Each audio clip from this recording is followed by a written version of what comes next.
Alt plus D equivalent on a Mac?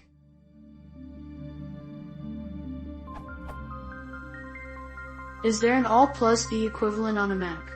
Where in Firefox it goes directly to the address bar and highlights its contents. I am growing tired of using my mouse to click the address bar.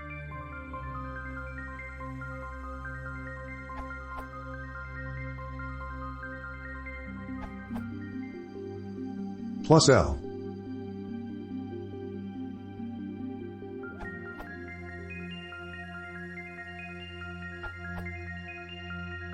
Command L on a Mac.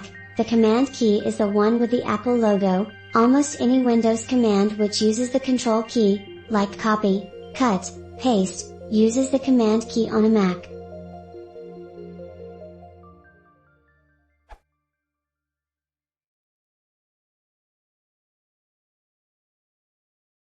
If you want to support the channel, please consider subscribing.